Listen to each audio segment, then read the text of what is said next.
What's up? I'm back again with another video. Hey guys, it's LC, the YouTuber wannabe.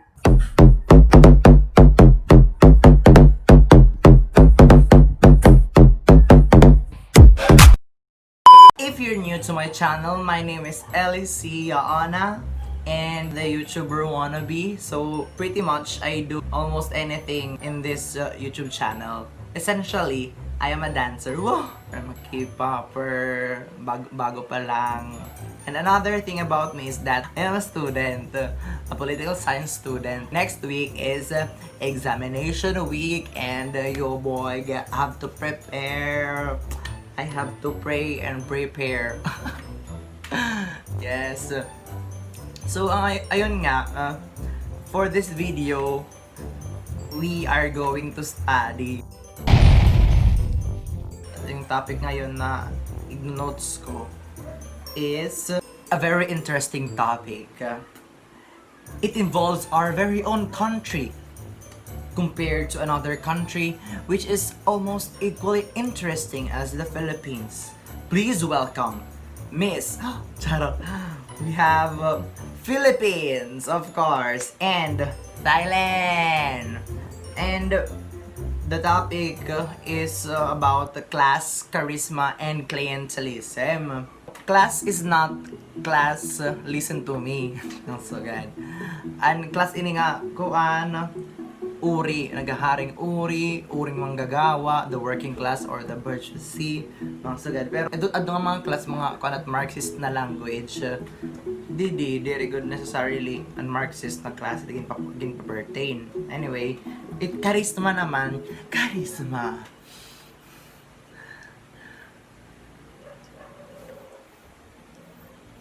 In clientelism, we'll find out more. We're just gonna read over my notes. Naghimo na notes. So, ayan. According to Herbert Kischelt, there are three types of parties. It can be distinguished according to their whether they use clientelistic, programmatic, or charismatic link to the voters to win electoral support. We have three, sabi ni Herbert Kischelt. First, we have the programmatic parties. Sabi dito, programmatic parties use ideological appeals to win votes and not on offering direct assistance to voters. So programmatic more on itira kaya program talaga, itira mga policy nga again propose or again promise more policy policy thinkers. Char. Charismatic led parties naman rely on personal skills and persuasive abilities of their leader. Usually they lack organizational infrastructure, and unlike programmatic parties, they lack a clear ideology. The third one is clientelistic parties. They offer selective material incentives to voters. So ito mga selective material incentives, like so kwarta, ito nga paghahatag king kuan, is either kwarta o di kaya scholarship mga sugad, o di kaya pabahay nga mga bagat selective kay bagat pili la talaga kung hinuba it sa tingin nila ito nga aton leaders sa tingin nila is kaya pa nila makuha it loyalty, they select an incentive to win their votes. So it can either be money or scholarship, basta mga material incentives.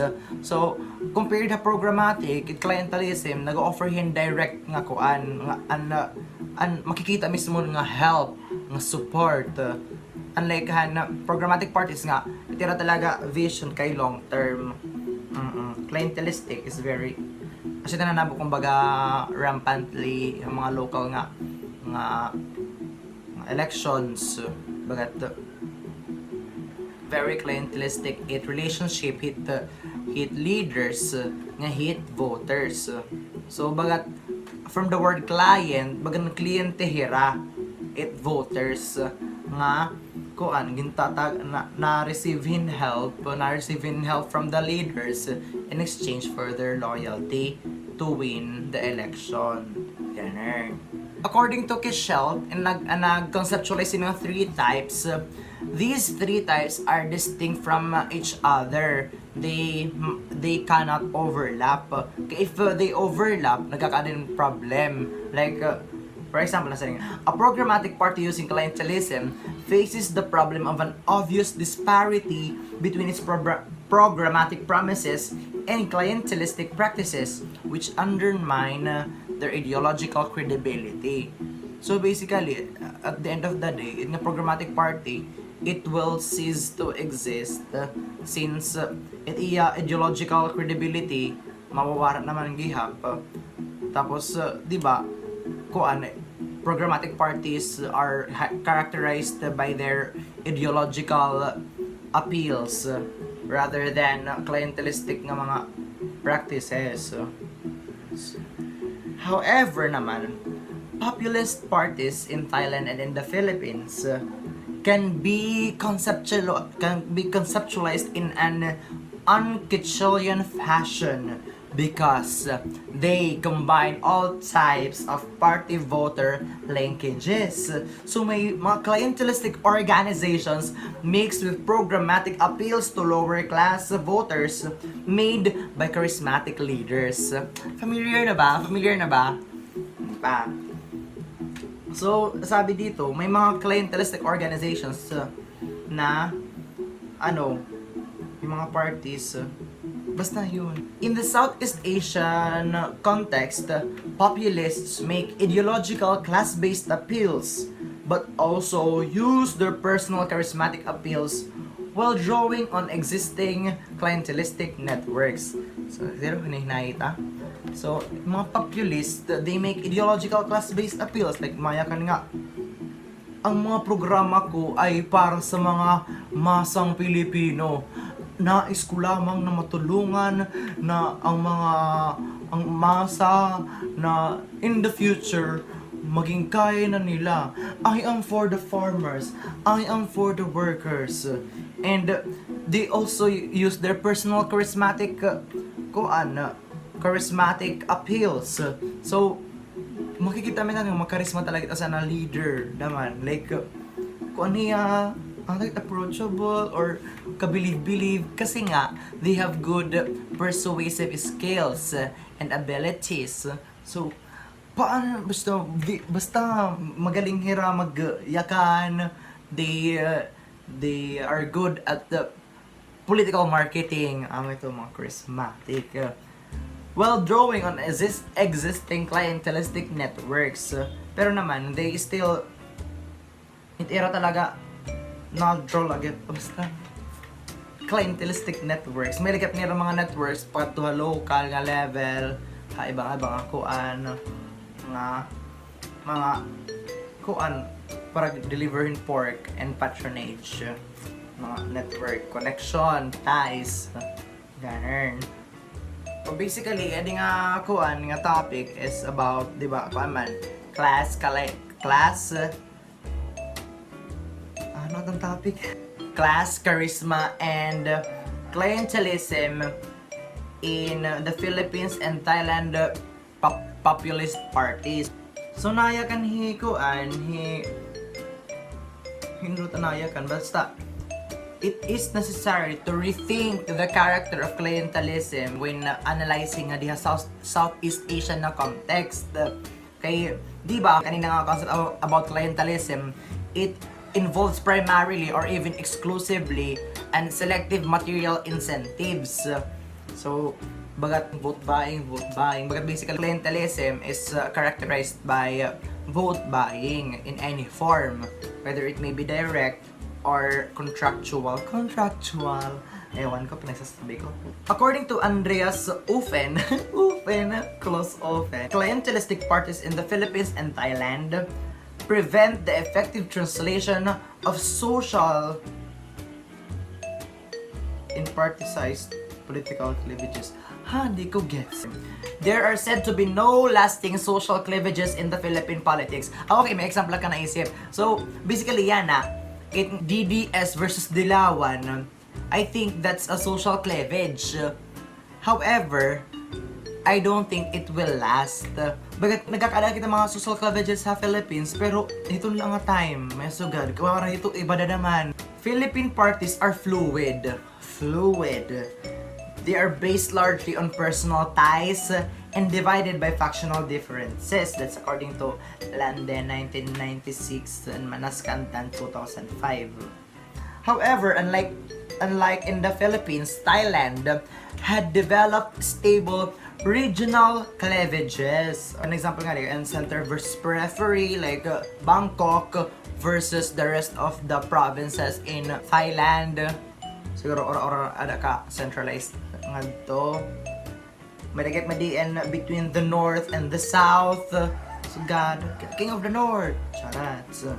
But like the Philippines, however, pero ito naman similarities is that these social division are weakly particized.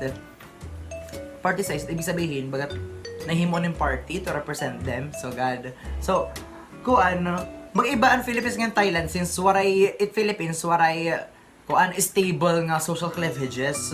Bagat very spontaneous like social cleavages nga diha Philippines.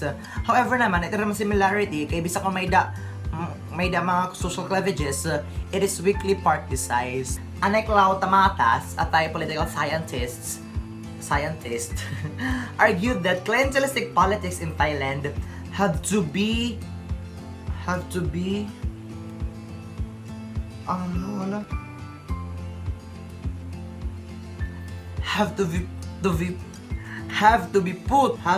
put out in a larger moral context. Rural voting in Thailand was largely conducted within a larger context of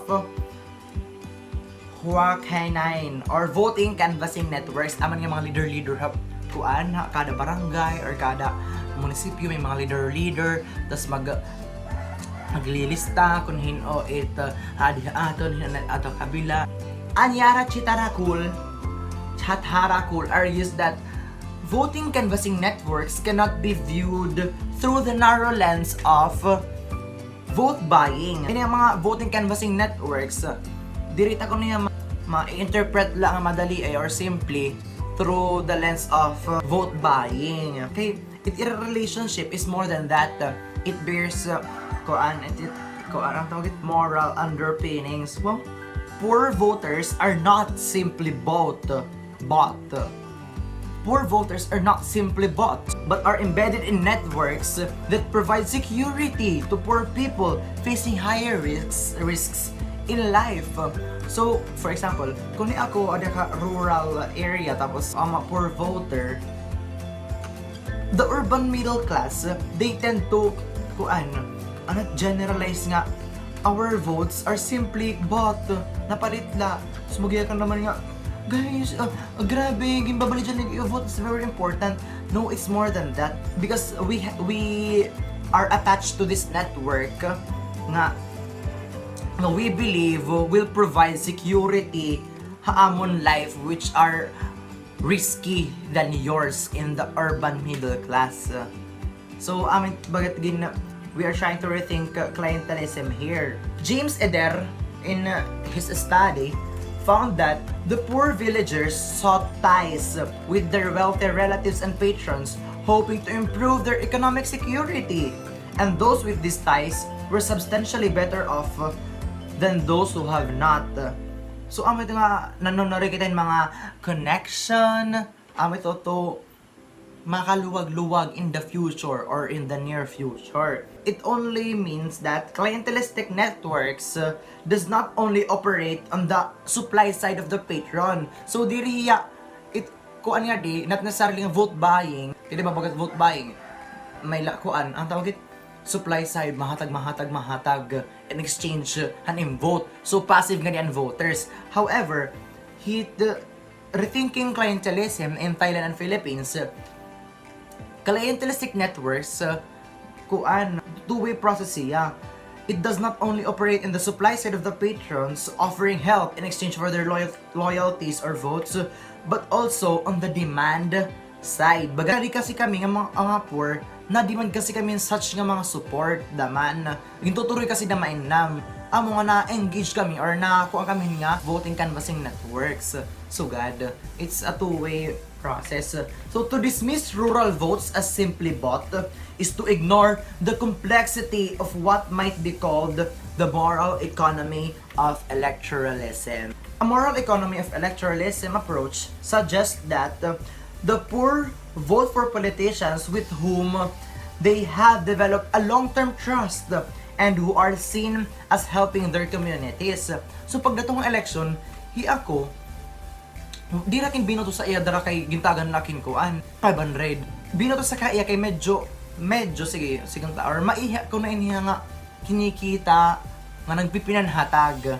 Di rin pagpaka-open clientelism is not to promote clientelism, it's just to rethink clientelism. So bagat we engage in such networks, clientelistic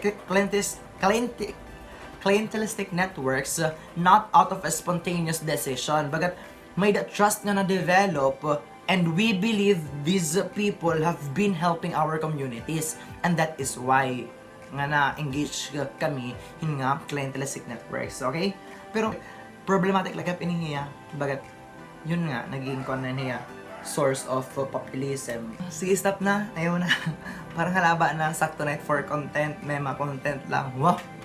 Pero anyway, I just wanted to share information about clientelism, populism. Okay, I know, bagat bisan diri ka political science student, maaram ka na yung clientelism, maaram ka na nabo. Waray la name term for that, you just don't have the term for that. Or may da man, diri ang technical nga term. We very rampant talaga at clientelism ngayon, patronage politics din na Philippines. This is very historical. That is why we have to be cautious or be more cautious let's be more aware kung ano nanabo aton electoral processes in our countries. So ini kasi nga clientelism is bagat nagiging nagiging tool for populists like mga sagad. Yes, populist talaga ito, nagamit ito iya charisma, napakatotoo, putang ina. Napakatotoo talaga ni tatay, di ba? Ganyan, tapos magpa-promise ng ideological appeals to the masses. Masari nga, in 3 months, wala nang corruption. In 6 months, wala nang droga. Mga ganyan, mga promises. And mga clientelistic networks, which is mafe-feel nato nga diha local level through our local leaders. Sabutan ni kung inabot ka pa nga di, pero kung inabot ka man nga di, thank you so much. Sana palarin ka naman na imong studies. Kung tapos ka na imong studies sa imong work, kung wala ka pa work, natambay ka pala, sana kontento ka, itim ka na buhi na. That is what I am hoping for. Once again, this is LSC, the YouTuber wannabe, signing off for a very little while because maki-exams na kami. Please pray for me as well. Please subscribe to my channel. Don't forget to like, comment kung may man niyo naintindihan, if may naintindihan kayo, or if you have more questions about class, clientelism, and populism. Oh, yes. Please don't forget to subscribe. Please subscribe kayo. Subscribe na. Subscribe na.